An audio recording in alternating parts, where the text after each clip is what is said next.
Examining Cuomo's 11 years in power. The tenure of Andrew Cuomo as the 56th governor of New York State, which ends at 11:59 p.m. Monday night, August 23rd, featured 11 years of seismic political changes, major construction projects, and a devastating pandemic that brought about the governor's best and sometimes worst qualities.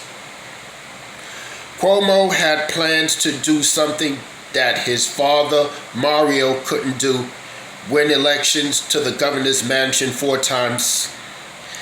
In 1994, the elder Cuomo's fourth-term bid was derailed by Republican George Pataki in the year of the Republican Revolution.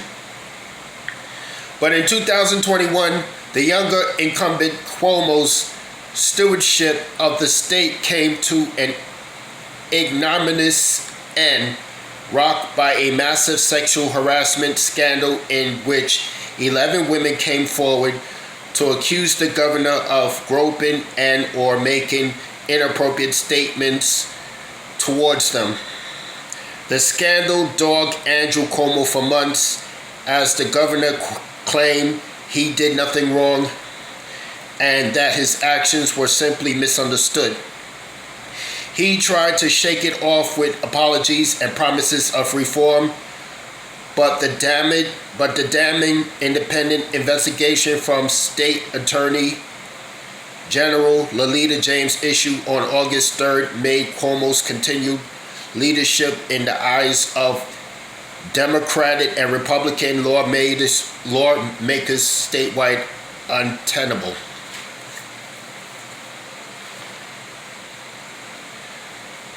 On August 10, even as his attorneys continued a strident defense, Cuomo gave New York State residents his 2-week notice. Lieutenant Governor Kathy Hochul will become New York's 57th and first female governor at midnight Tuesday, August 24th, and will at the very least complete what's left of Cuomo's third and final term in office. She'll take the same oath of office that Andrew Cuomo did when he became New York governor on January 1st, 2011. After serving one term as New York's Attorney General, Cuomo was swept to power in November 2010 with 62.2% of the vote, promising to reform government and change the way New York did business. His tenure, Cuomo took office nearly 3 years removed from the sudden resignation of then Governor Eliot Spitzer in March 2008. Spitzer, who was elected governor in 2006 after serving 2 terms as Attorney General, had been caught in a prostitution scandal. Within months, Cuomo helped steer the legislature towards approval of the Marriage Equality Act, finally legalizing same-sex marriage in New York State after years of public battle in Albany. It turned out to be one of the biggest progressive victories of the Cuomo era in New York. The governor secured numerous legislative victories in the years that followed, from a property tax cap to gun control measures, from a hydraulic fracturing ban to marijuana decriminalization and legislation. He also helped get numerous public infrastructure projects completed, included a new Kosciuszko Bridge on the Brooklyn-Queens border, the first phase of the 2nd Avenue subway, new terminals at LaGuardia Airport, and a brand new Hudson River crossing replacing the Tappan Zee Bridge that was renamed in his father Mario's honor.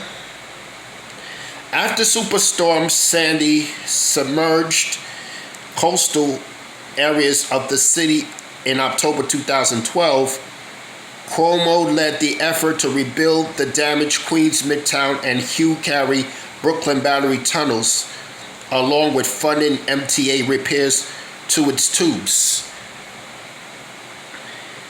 Cuomo governed as a moderate and wasn't afraid to work with conservatives, lawmakers in Albany, though that often raised the ire or progressives who felt increasingly ignored. When he ran for re-election, Cuomo faced challenges from progressives Zephyr Teachout in 2014 and actor Cynthia Nixon in 2018. Each time, the upstate candidacies drew more than a third of the vote from Democrats across New York. Neither the progressives nor Cuomo's Republican challengers in the general elections could topple him. Still, in the progressive, angst over Cuomo remained embodied in many respects by the governor's feud with Mayor Bill de Blasio.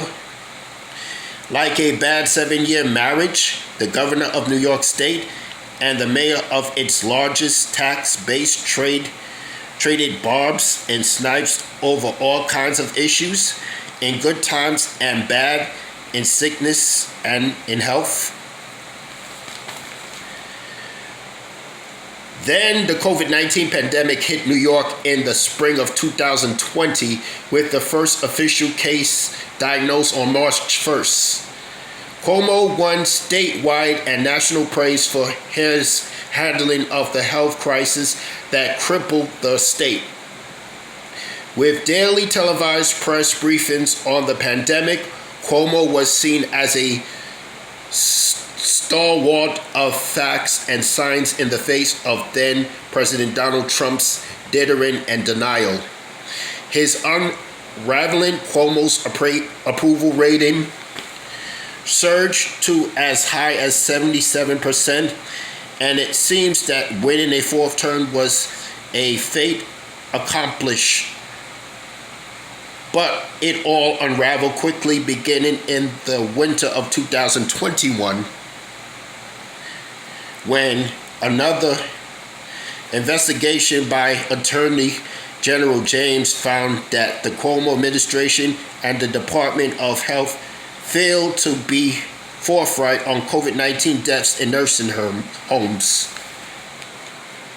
The situation was further aggravated when Secretary to the Governor Melissa DeRosa revealed that the administration had withheld that information from state lawmakers due to an ongoing federal investigation. Public reports of Cuomo's multi-million-dollar book deal for his autobiography on the COVID-19 crisis further sparked the ire of New Yorkers.